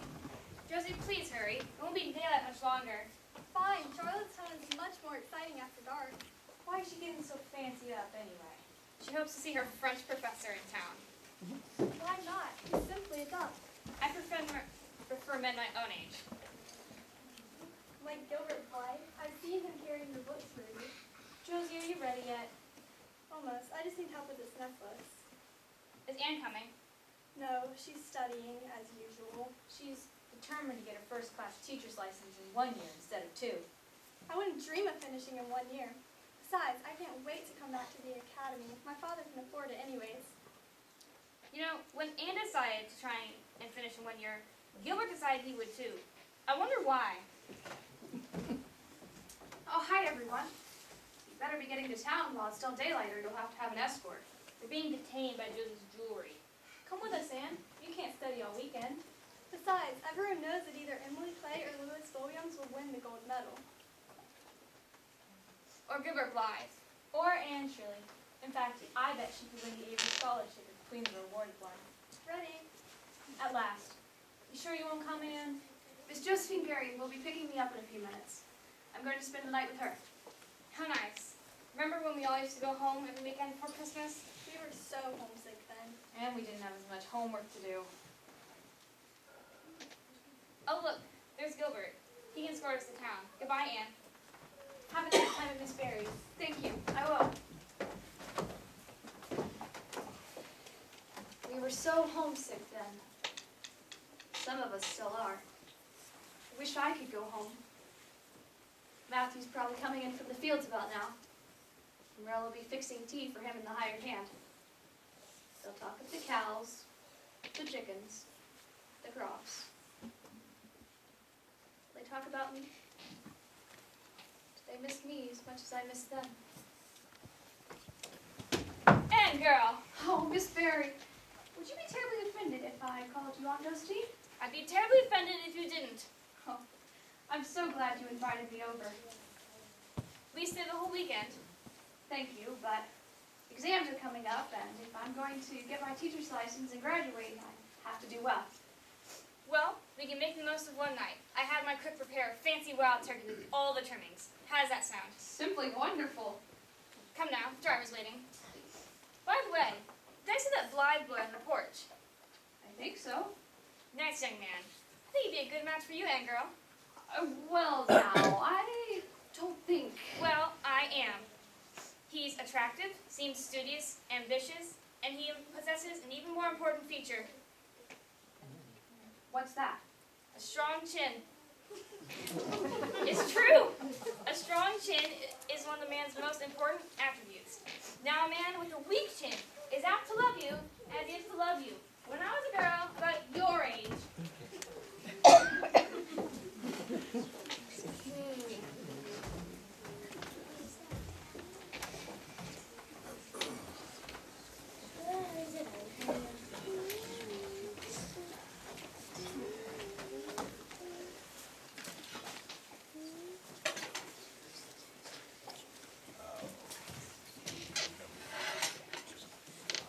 Well, now, I think it's this way. Don't you know? You brought her here. That was a whole year ago, and by buggy. We took the train this time. Rachel, you've been to Charlottetown before. Only that one time to the fairgrounds and see the premiere with you that time. I think maybe it's this way. Well, we can always ask for help. Miss Cuthbert, Mrs. Lynde, you're going the wrong way. Miss Stacy, you're like a beacon in the fog. We haven't seen you since you left Avonlea. I couldn't miss the graduation of the best students I ever had. I only wish they could go on to college. We only wish we could afford it. Who could afford to send their child to college? Josie Pye's father could. If only she could make it through Queens. I understand the teaching position in Avonlea is vacant again. And I understand that Mr. Gilbert Blythe has applied for headmaster. We haven't had a man since Mr. Phillips. Imagine me calling Gilbert a man. Come this way, we don't want to.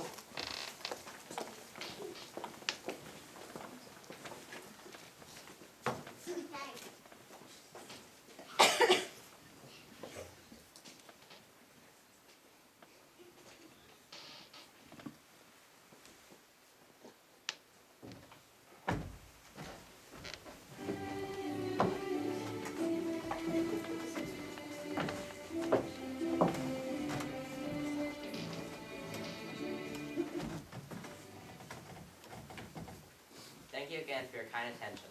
As I mentioned inside at the official graduation ceremony, there's a custom to gather briefly outside here in the courtyard. Prior to our reception, now we might present what is traditionally our highest honor, the Queen's Academy Gold Medal.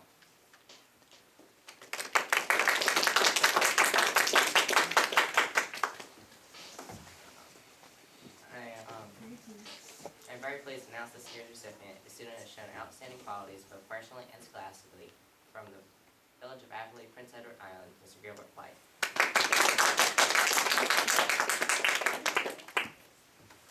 Normally this presentation will conclude our formal ceremony, but this year we are extremely privileged to have an equally prestigious award bestowed upon one of the graduates. As many of you know, the late Mr. Neville Avery of New Brunswick, a portion of his fortune to endorse scholarships among the various high schools and academies in maritime provinces.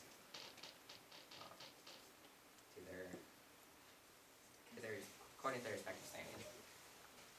Due to her unusually high academic achievements this year, Queen's Academy has been awarded such a scholarship. It comes with it full paid expenses for 4 years at Redmond College, leading to the Bachelor of Arts degree.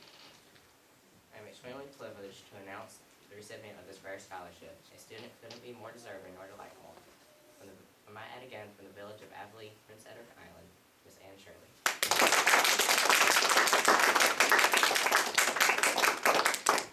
Now we invite our friends, family, and alumni to join the faculty and graduates for the reception and refreshment ceremony. This year's graduation is now officially concluded.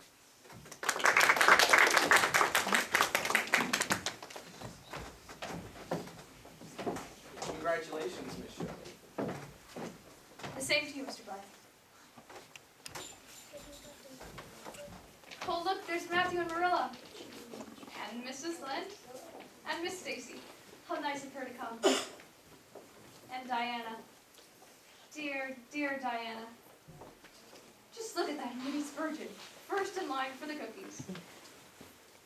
I'm coming, Diana. Get a glass of punch for me, will you?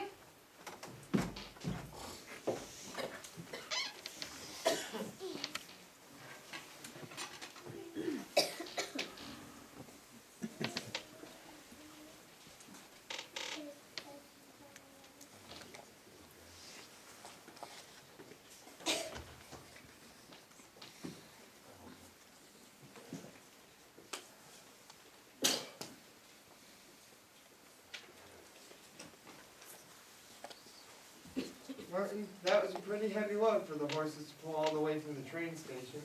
You get her some water while we get the bags. Well, it's nice to be back. We were only gone 2 days. Guess that's as long as I've ever been away. Well, I'm glad we hired that new man. Seems like he took care of things okay while we were gone. Where's Anne? Still gabbing with Diana, I reckon. Goodbye. I'll be right over as soon as I unpack. Oh, Green Gables, I've missed you so much. I'm going to spend every minute memorizing you this summer before I go to Redmond. Marilla, let me get the luggage. No, child, you rest. You've earned it. To take a first-class teaching license and that Avery scholarship all in 1 year. Well, well. I'd better check the mail, and then I'll get to work. Matthew, let's all rest for today. Well, I don't know, Ann. There's always more to do on a farm, even with a hired hand. I just wish you'd been that boy you'd sent for. I can help you so much this summer before I go to college. Well now, Ann, I'd rather you than a dozen boys. Wasn't a boy who won that Avery scholarship, was it? No, it was a girl. My girl that I'm proud of.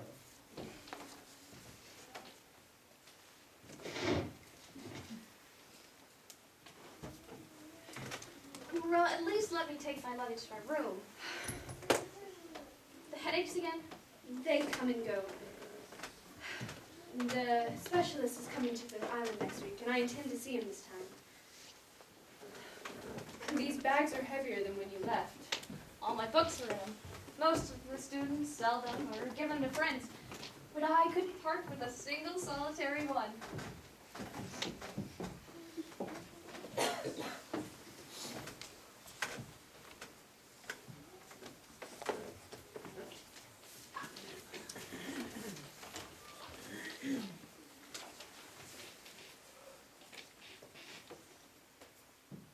Well now. Well now.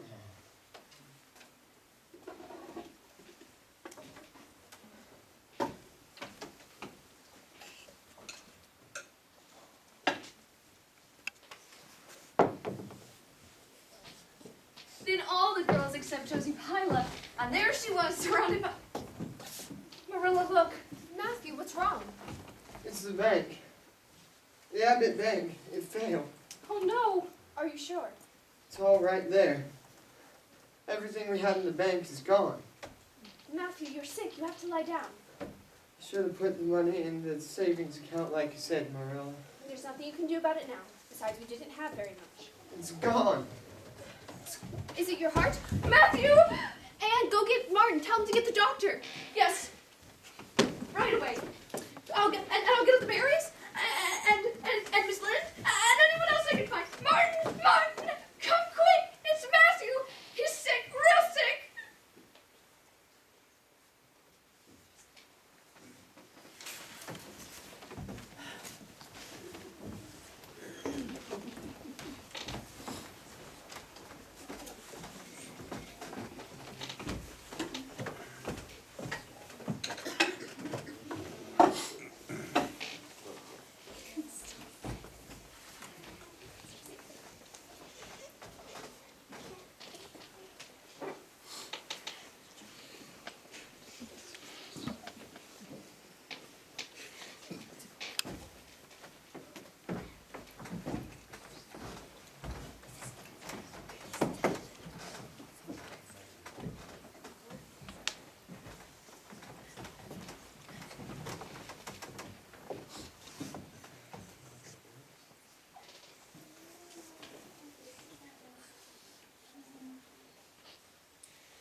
church. Where were you?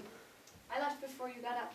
I went down to Luke's cemetery to plant a rose bush at foot of Matthew's grave. The white Scotch rose bush. I love those roses the best. Marilla, what are we going to do without him? We'll just have to do with each other now.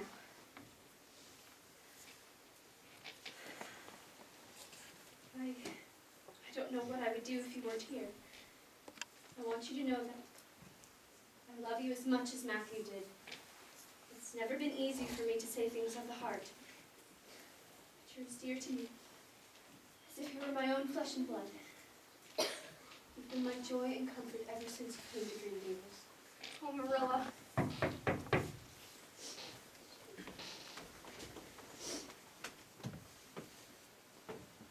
Why, Mr. Sadler, I was expecting you.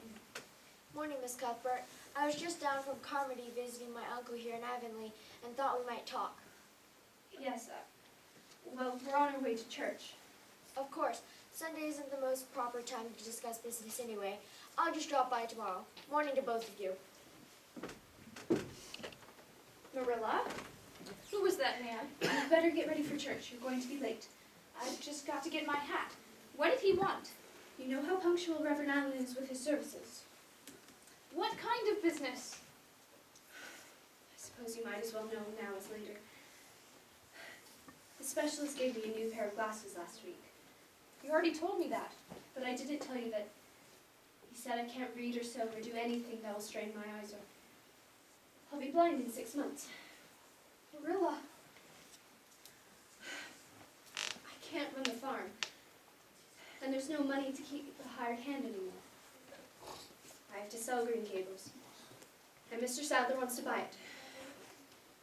Sell Green Gables? There's nothing else to be done. Rachel said I can stay with her. I'm just glad that you're taking care of with that scholarship. You mustn't sell Green Gables. I can't stay here alone. You won't be alone. I'll be with you. But you're going to be gone at college. I'm not going. Not going? What do you mean? Just what I said. I'm not going to take that scholarship. Anne, you can't. I'll get a teaching position, and we'll use part of my salary to pay a hired hand. What position? The position in Avonlea has already been taken by Gilbert Blythe, and anywhere else would be too far for you to live here. Then I'll be the hired hand myself, and I'll read to you and cook to you and cheer you up. We'll be real happy together, just you and I. Anne, I can't let you give up that scholarship. Well,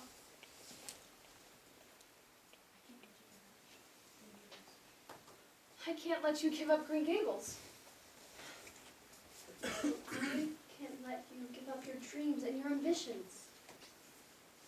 I'm not giving them up. There'll be time for that later on. We've just come to a little bend in the road, and we have to bend with it. Seems like church has started. You go along. I've got to get my hat. I'll catch up with you. You blessed girl. If that's Mr. Sadler, I'll just tell him that. My Gilbert Blythe. Morning, Miss Cuthbert. Maybe you can convince Anne to hurry along, but she's been awful full of stalling tactics today. Hello, Anne.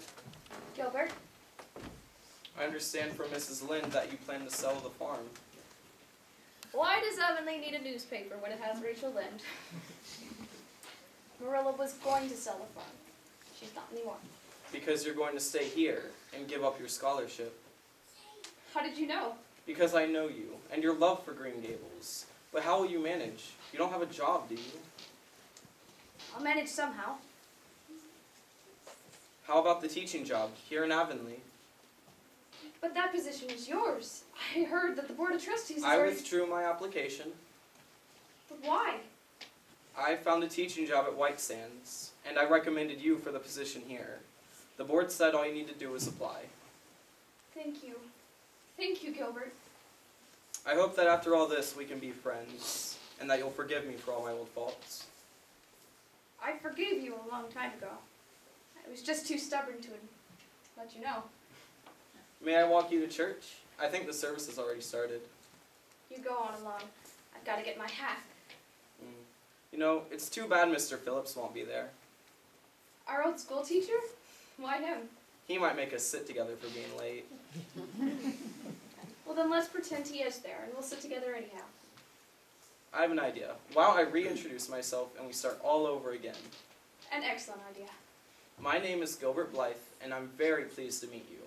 I'll be waiting for you at church. And my name is Anne Shirley. But please call me Cordelia. I think Cordelia is a much better... My name is Anne. Anne of Green Gables. And at this moment, God is in his heaven, and all's right with the world. First, I'd like to start with our stage managers, Caitlin Martin and Caitlin Babcock. Woo!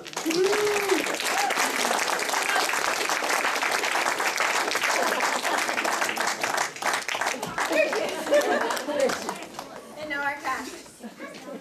As Jimmy Glover, we have Xander Bartley.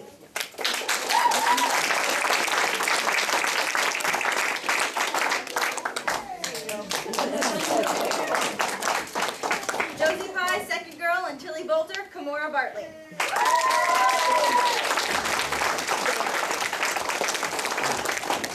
Reverend Bentley, president of Queen's Academy, Jed Crozier.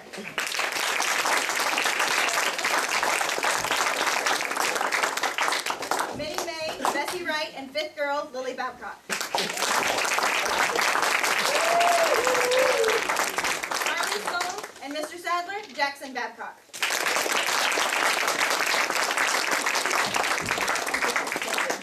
Station Master and Moody McPherson, Joe Craddock.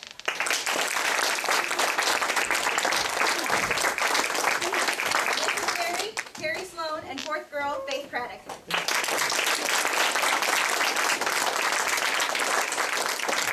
Miss Rogerson and Miss Susan Stacy, Olivia Blankenship.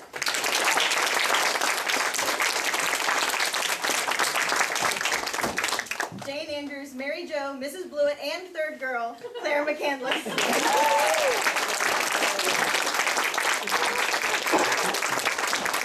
Ruby Gillis, Aunt Josephine, and first girl, Alice Peterson.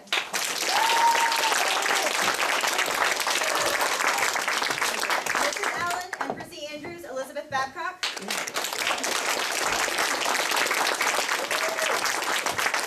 Mr. Phillips, Jerry Boot, and Reverend Allen, Aaron Kazee.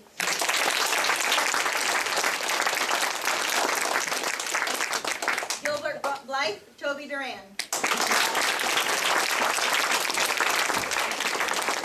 Rachel Lynn, Lily Peterson.